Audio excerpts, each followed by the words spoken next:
Hey y'all. I'm trying to get this camera together, y'all. I apologize. But hey, so y'all, it's been a while. It's been a long time. I shouldn't have left you. All right. Um, y'all, I'm random. Y'all get used to it. So I'm back, y'all. We back with our 30 days. I know I stopped on like day 10, 11, 9. I don't really remember. But we're back at it. We're live. We in the place to be. Y'all know I'ma always have my handy dandy. Okay. I don't want to say that because I don't want Blues Clues to come after me. You know what I'm saying? But y'all know what it is. So I'm gonna do probably 2 videos today. So if y'all see me in the same little shindig, don't judge me. Cause I got a lot going on. I'm a teacher and I got to prepare for school and everything else. Gotta get my life right. So yeah, I missed y'all. All right, so we're gonna go ahead and get started. Let's jump into it. So I think the last time I talked to y'all, I told y'all that we're gonna start talking about chakras. So I definitely want to dive into that and at least do like an overview. And then I'm not gonna do them back to back where it's gonna be, 1, 2, 3, 4, 5, 6, 7. But I will throw it in there periodically. So we are going to cover as much as possible. It's not going to be, and it's not going to be that detailed. This is just some basic information for you guys. Most of this stuff, as far as chakras, you can kind of Google stuff. Sorry, y'all. I feel like I should be fidgeting, but most of the stuff you can Google, you can look for it, look it up.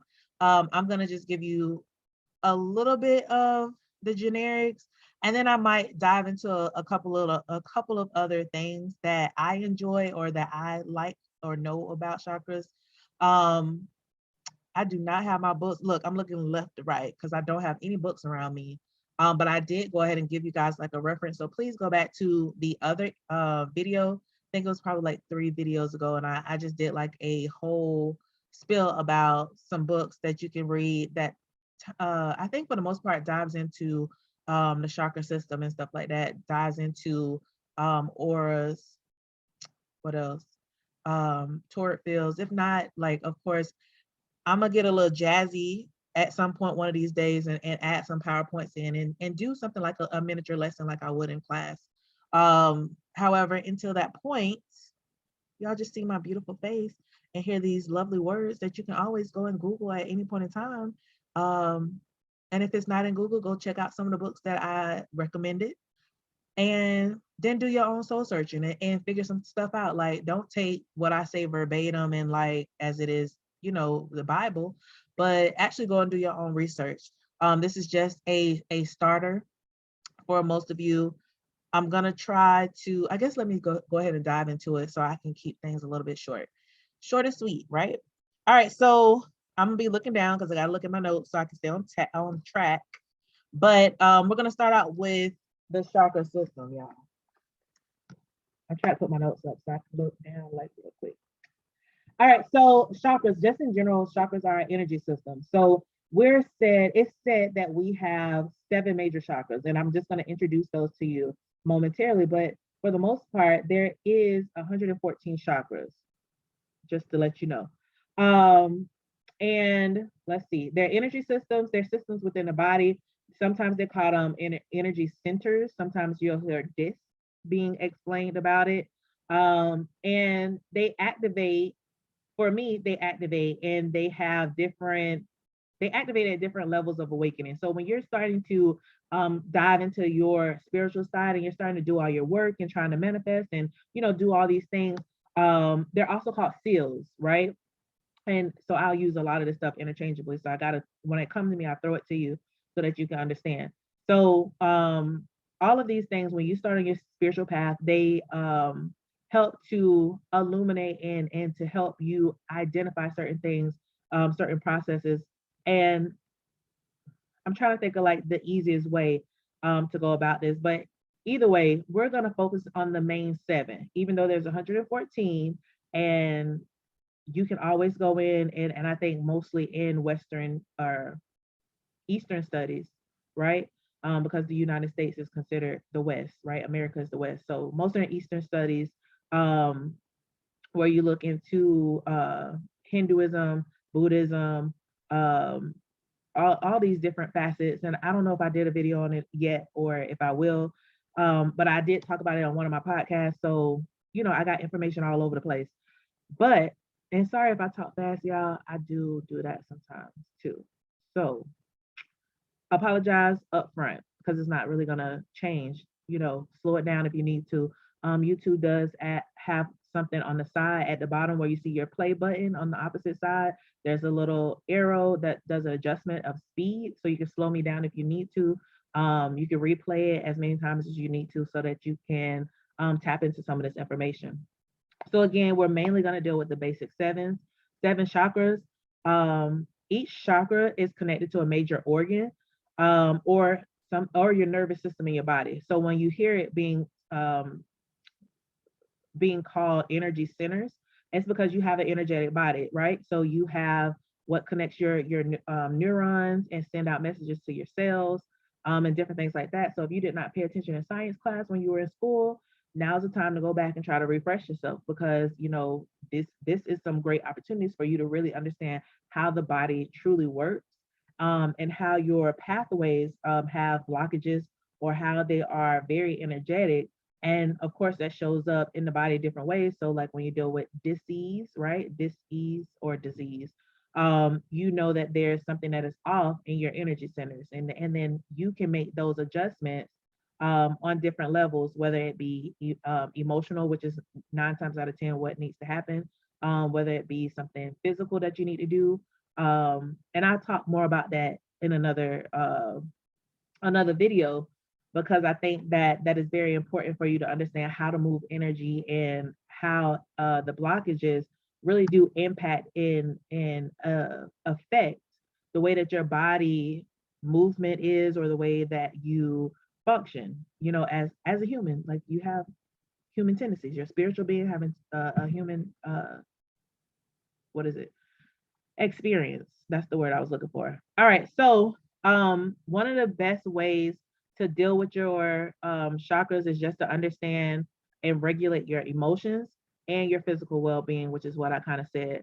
And so, like I said, I'm gonna definitely, after I go through some of these chakras and stuff, do some videos on how to do that, recommend some people to you, because I like for you to go see the people who really talk about these things. Like for me, I'm just a teacher. I'm just here to introduce you to information, and you take on what it is that you really want to know and find more information about it.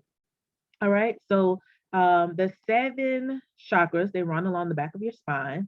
It starts there's 2 ways. So when a woman is pregnant, it said that you're creating, like, it starts from the head down, which would be your crown chakra, all the way to the root. Once you are birthed into this plane, then your chakras start to adjust from the root up into the crown chakra, which is your head. So your root chakra, the color that vibrates with that is red, right? And it is at the base of the spine. And I'm gonna go through and have like another video where I go through each particular chakra, like I stated. But think about, never mind, I'm not even gonna touch it. I was gonna do colors and meanings and all that stuff, but I'm gonna also do that because that kind of correlates with literature and how you see the world too. So yeah, it's so many videos to come. All right, so the first chakra is the root chakra. Its color is red, and it's at the base of your spine at the very bottom. Then you have the second chakra, which is a step up. This is located right around your belly button, and its color is orange. The one above that, which is your upper abdominal, so that's your stomach area. Um, I did it because I was like touching on my stomach. I don't think y'all can see that, so sorry. But it is yellow. It's the solar plexus. So 1, 2, and 3, your lower 3 seals are very important. So you have the root, the sacral, the solar plexus, and then that is red, orange, and yellow. All right. These 3 are very important. So when you start to do your spiritual work and you're starting to try to get into your healing process, you want to make sure you, as much as possible, you focus in on those, because these are your foundational foundational chakras. And what they also say in some books, and it depends on what you read, is that most chakras are based like on age, as far as like the development of it. Not all of this is just verbatim, like just straight like that. Look, it's not straight like that, but there is some aspects to it. So they say it takes you about 7 years to develop each chakra. Not develop as in you going back through and understanding what it is and making some adjustments, but develop as in when you were born, um, each age group, so it's about 7 years. So your root chakra is from 0 to 7. You have your, and that's when you go through those things. And so if you have any issues from birth or from your childhood, you need to go take care of that, do your shadow work, as I did talk about in a previous video, and make that a stronger foundation for you. And then you have your sacral chakra, which is from 8 to about 14. So whatever issues occurred during that, if there was any adjustments, and like I say, later we'll talk about if it is overworked or underworked, if it's working properly. A lot of this stuff is readily available online. So definitely at this point, if you're waiting on me, go ahead and do your little research and come back to me, and let's have a conversation about it. And then of course, yellow is from 15 to, what is that, 15 to 21.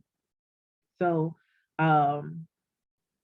if you're in those years, or if you struggle with a lot of things during that process, during that time, it's definitely something good to start doing that shadow work through those areas. Because once you get to your heart chakra is exactly where the heart is located, so in the center of your chest, and its color is green. And I think it is, I recommended his book. Oh my gosh, and now I'm blanking out. I'm gonna let it go so it'll come back to me, because if I force it, I'm not gonna remember. But your heart chakra is considered a magnifier, right? And remember, I think I talked about it on one of my previous videos,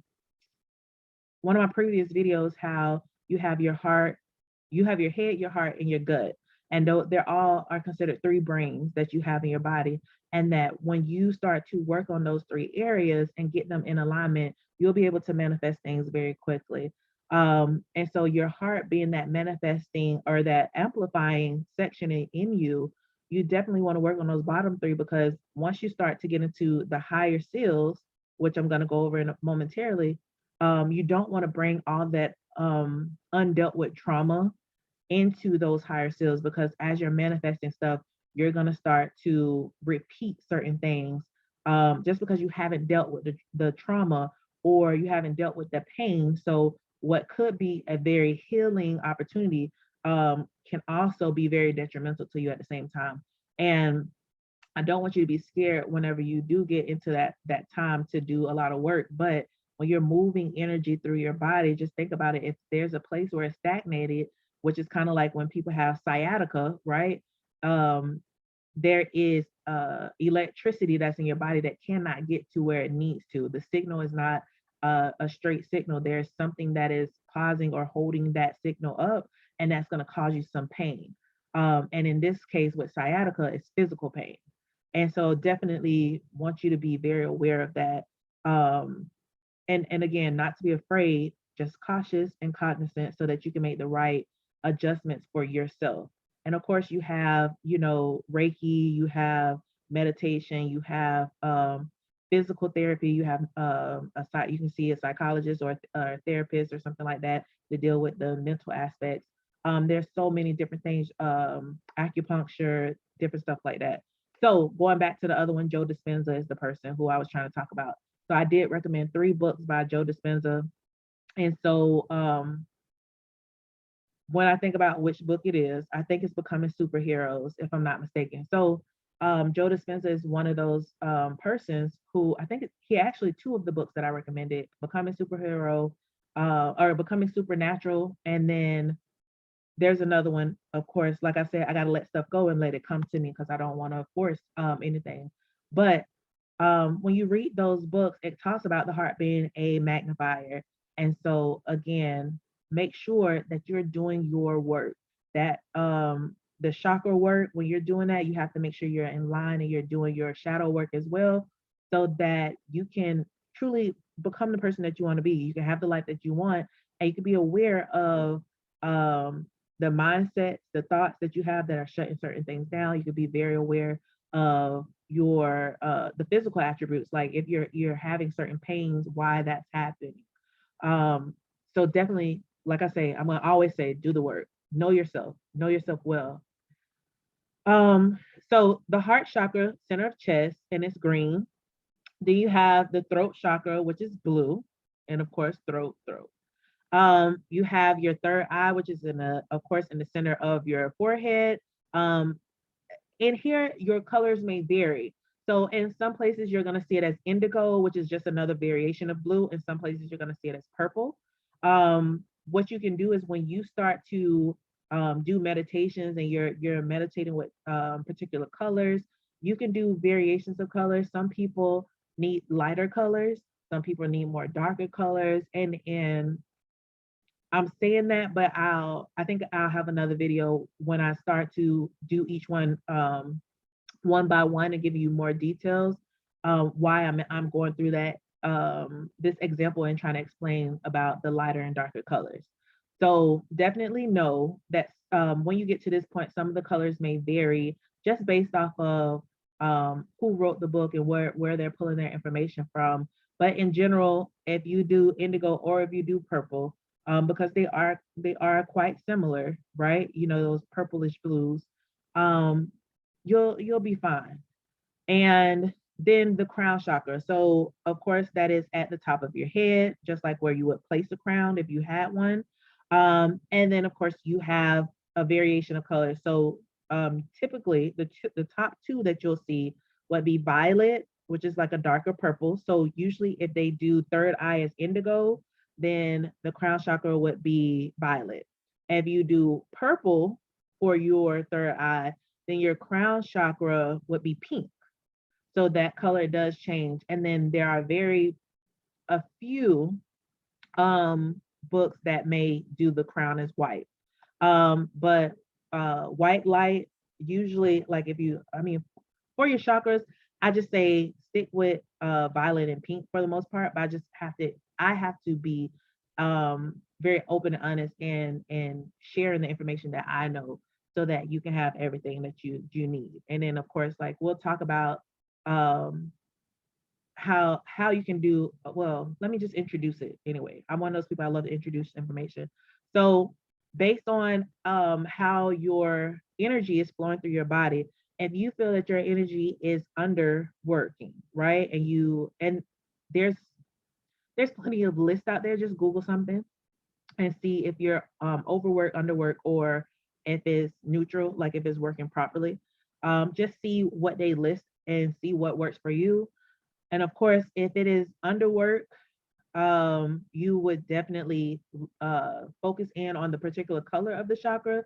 So say for instance, if I feel that my root chakra is a little bit off and I want to do chakra work in order to bring balance, a lot of people who deal with PCOS, they deal with fibroids, any type of sexual dysfunctions and different things like that. You can just imagine. Imagination is very vital in all of your work, but you can just imagine that color and brightening that color for yourself. But just try to tune into it. And there's a lot of, like I said, there's a lot of people out here that talk about meditation. Meditation is a part of, you use meditation, you use imagination, you put them together, and you just work those things through. But you can imagine that color just filling up in that space and getting brighter, and start to feel that energy shift in your body turning on, just like like a car when you're starting up an engine. If you feel that it is overworked, then you want to focus in on your other chakras and which one is underworked, and kind of focusing on those colors. So also with color therapy, you can use light therapy. So you can change the lights in your house. I know a lot of people have different lights now. So you can change the lights in your house so that it's you're seeing it more. You can eat the fruit that's within the same color. You can wear clothes that is the same color that you're focusing on. So there's a number of recommendations that I could give you. Just do what works best for you. Try something out, see how it works, journal about it. I'm going to tell you, journaling is very vital, very important, especially to me. If you don't like to write, It's your own thing. Do it. Look, do what makes you feel comfortable. So again, just looking, y'all, I got to look at my notes just to make sure. But so I said later we're gonna break down each one specifically and do this is just to do a basic introduction. We're gonna be learning more about the body. I have oh y'all got posters. I'm so excited to show my posters. Like I'm such a nerd, but I love it. Maybe I'll post them on the wall in the back, and so we'll see. But yeah, so we're gonna learn about the body. I'm not gonna address nothing with that today. Mostly we'll be talking about the nervous system, we'll be talking about your neurons, you'll be talking about your brain, your spinal cord, your muscles. Let me see if anything else. I had a lot to discuss today, but I think that is pretty good for the most part. So I'm gonna save this second and third page for another day. But this is Chakras 101. Look, that's 101. And then we'll probably do another video where we'll talk a little bit more in depth about some of these things. But you guys, I'm so grateful if you sat here, you watched the whole video. Please leave a comment below. Like the video, give me a thumbs up, subscribe to the page. Y'all, I love y'all. I'm so grateful for y'all. And you know what I'm saying? Just always be you. You know, that's my thing. Be you, be true to you. Don't let nobody else change you. Okay, y'all? So I love y'all. I'll see y'all next time.